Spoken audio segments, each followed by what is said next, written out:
계속해서 대구 경북 소식입니다.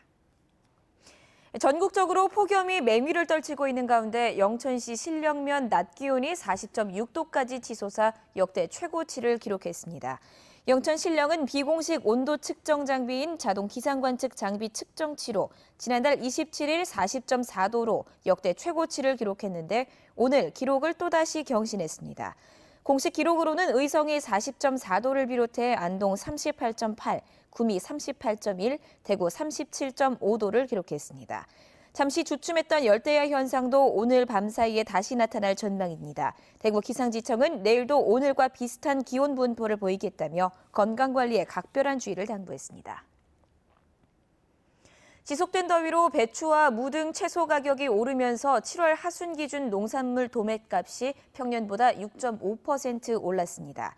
특히 배추 도매 가격은 평년보다 50%, 무 가격은 66% 급등했습니다. 농림축산식품부는 이에 따라 비축 물량을 방출하고 조기 출하와 할인 판매를 유도해 수급 안정에 나서기로 했습니다. 20일 넘게 불볕더위가 이어지면서 노약자들은 야외 활동뿐만 아니라 가정에서도 위험한 것으로 나타났습니다. 경북 도내에서 지금까지 온열 질환자로 사망한 사람 7명 가운데 문경과 상주의 80대 2명은 집에서 생활하다 갑자기 쓰러져 병원으로 이송됐지만 숨졌습니다. 또 예천의 50대 주부도 한낮 폭염 속에 집에서 생활하다 변을 당했습니다. 대구 지역 아파트 청약 열기가 뜨겁습니다. 그러다 보니 투기 과열지구 확대 등 정부 규제의 이야기도 나오는데요. 향후 부동산 시장은 어떨지 양관희 기자가 보도합니다. 대구 중구 남산동의 980여 세대로 들어서는 아파트 모델하우스에는 연일 사람들로 붐빕니다. 청약 전 6일 동안 방문자만 4만 명에 달했습니다. 올해 상반기 전국 1위 청약 경쟁률을 기록한 인근 아파트의 버금가는 청약 열기입니다. 저희 중구 같은 경우는 비조정 대상 지역의 비투기 가열지구로서 분양 호조 속에서 청약 자격 요건이 낮다 보니까 좀 청약이 열기가 상당히 뛰어날. 청약 시장뿐 아니라 매매 시장도 열기가 여전합니다. 대구 지역 올해 상반기 아파트 거래량은 18,000여 호로 지난해보다 많았습니다. 정부 규제로 대부분 거래량이 줄었지만 대구는 광주와 함께 오히려 늘었습니다.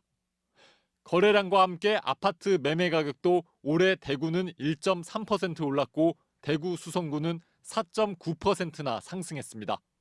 재건축 가능성에 대한 이제 고수요하고 그다음에 학군에 대한 수요가 있었고요.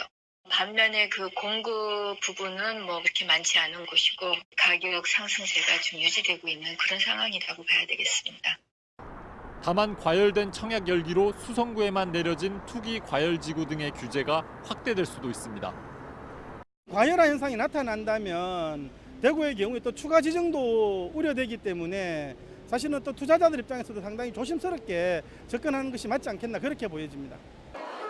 내년 입주 물량은 5,300여 호로 최근 10년 평균 입주 물량 13,000호에 못 미치는 등 공급이 적어 가격 상승 요인이 있는 만큼 정부 규제가 확대될지 주목됩니다. MBC 뉴스 양관입니다. 어제 새벽 구미 차병원 응급실 수련이 폭행 사건과 관련해 경찰이 가해자 처벌을 위해 보강 수사를 합니다. 구미경찰서는 응급실 수련이를 폭행한 취업준비생 25살 A씨가 머리를 다쳐 병원 치료를 위해 일단 석방했습니다. 경찰은 치료가 끝나는 대로 보강 수사를 해 신병 처리 수위를 결정하겠다고 밝혔습니다. A씨는 경찰 조사에서 술에 취해 수련이를 폭행한 사실을 전혀 기억하지 못한다고 진술했고 수련이를 폭행하는 동영상을 보여주자 죄송하다고 말했습니다. 대한의사협회 등 의료계는 의료기관에서 벌어지는 폭력 사건을 경찰이 강력하게 처벌해야 한다고 요구했습니다. 선거법 위반 혐의로 어제 권영진 대구시장을 소환한 검찰이 지난 4월 말 권 시장이 초등학교 체육대회에서 선거 운동성 발언을 한 것에 대한 수사에 힘을 쏟고 있습니다.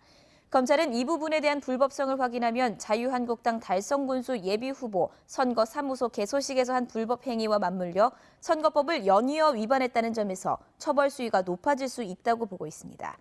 대구시 선거관리위원회는 권 시장의 체육대회 선거 운동성 발언 사건을 조사했지만 지지를 호소했다는 주장과 그런 적이 없다는 권 시장의 진술이 엇갈려 검찰에 수사를 맡겼습니다.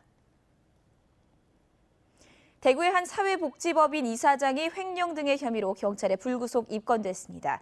대구 서부경찰서는 북구에 있는 모 복지재단 이사장 이모 씨 등 2명을 업무상 횡령과 전자금융거래법 위반 혐의로 검찰에 송치했습니다. 이사장 이 씨는 지난 2013년 말 서구 평리동 장애인 보호작업장 사무실을 지인인 신모 씨가 산 것처럼 꾸민 뒤 신 씨가 만든 계좌로 재단이 지급하는 월 임대료 1,000여만 원을 보내 챙긴 혐의를 받고 있습니다.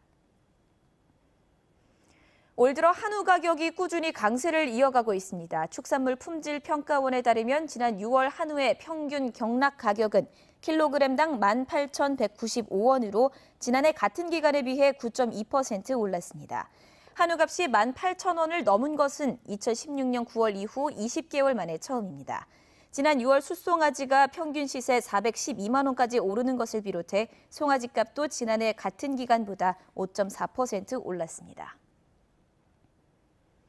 고용노동부는 최근 산재 사고가 5건이 잇따라 발생해 8명이 숨진 포스코건설에 대해 특별 감독을 실시한 결과 16개 현장을 사법 처리하고 과태료 5억여 원을 부과할 예정이라고 밝혔습니다. 이번 조사에서 포스코건설 본사는 안전관리비 목적 외 사용 등 50여 건의 법 위반 사항이 확인됐고 소속 현장에서도 노동자 추락 예방 조치 미흡과 안전보건교육 부실, 안전시설 불량 등 위반 사항 수백 건이 무더기로 적발됐습니다.